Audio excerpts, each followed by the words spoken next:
My name is Clive and I welcome you to my bread making masterclass.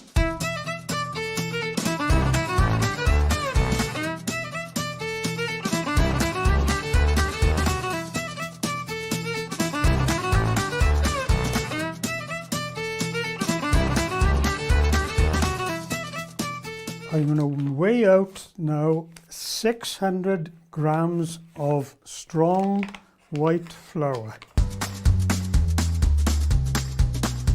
Now I'm going to add 100 grams of Canadian very strong stone ground wholemeal flour, bread flour.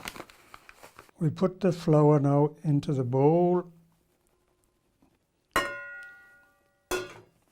Give it a little mix through. And at this point we need to add 1 teaspoonful and a little extra of salt. Now if we mix those together, we'll add a small amount of butter. 10 grams is usually plenty. The best result is with normal unsalted butter. Crumble it in. Now at this point I'm going to prepare the yeast.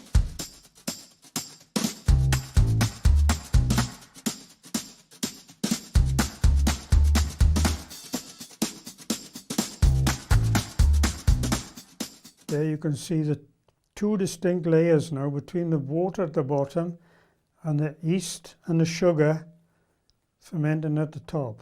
And my hand is shaking.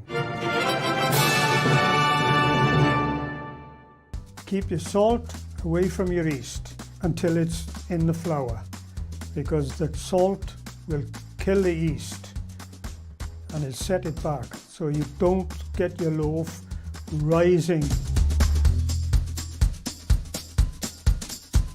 So what I'm going to do now is pour this into the flour,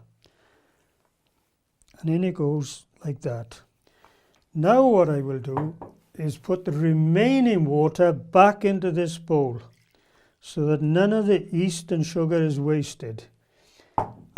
So we'll start mixing this in now to make it just like as if you're making concrete, and hopefully the bread won't turn out like concrete. Now we can put the remaining water on top of that and keep a little bit back like that. And slowly it starts to come together. I think it's a little on the dry side. That can be accounted for any number of reasons. The dry day, the atmosphere, everything. So we'll use the last of the water and mix it in.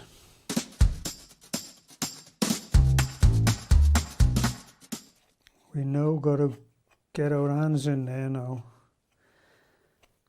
and start mixing it into a dough. If it's like a cow pat, you're too wet. At this point in time, you can always add a little bit of flour from the bag, just to dry it up a bit. The bowl is reasonably clean, there's nothing sticking to it, and we'll put that on the table. Now we're going to knead the dough. So in order to knead the dough, I need to put some flour on the work surface, because once you start kneading, it'll stick to the work surface if it's not ideal. This is the kneading process. Now this is the most laborious part of the job. Fold it in back into the middle, fold this one over the top. Turn it round and continue to push and drag the dough back towards you with your other hand. Fold it into the middle, fold it back over, turn it around. Continue to do this. A lot of people say the more kneading you do, is often better than the ingredients you put in. but I don't know whether that's true. Fold it into the middle, fold it back. Turn it round, and the same again.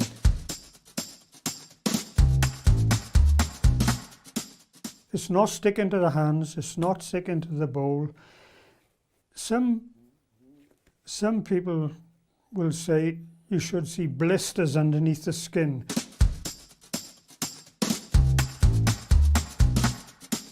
At this point, at this stage, we've got the dough in the bowl, and we will now accelerate the proving of it by putting it in a warm oven. It's not hot, it's warm. Put the bowl and the dough in the oven, and we'll cover it over with a tea cloth and leave it until it is roughly doubled in size.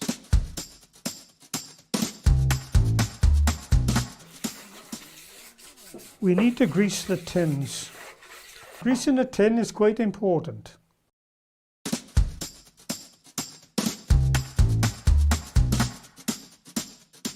Yeah, the dough is ready when it is doubled at least in size, which this seems to have done.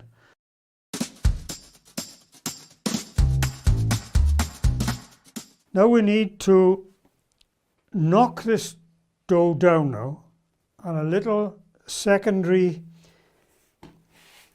kneading. This kneading needs to be done.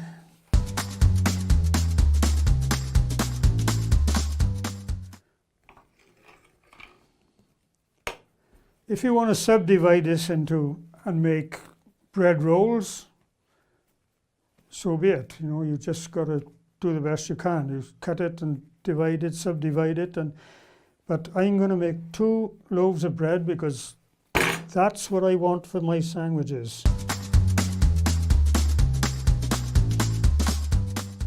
Now we're going to put this straight into the preheated oven, which is at 200 degrees C.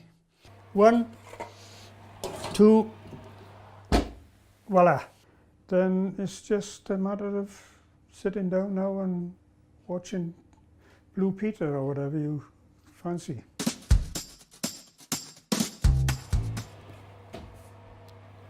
Yes, I think the bread is done here. Now we'll just check the loaf to see if it's cooked. Tap the base. If it sounds hollow, it's cooked. There's the 2 loaves we've made. You might be able to get them a bit better shape than what I've got here. That was my masterclass. Good luck with your bread making.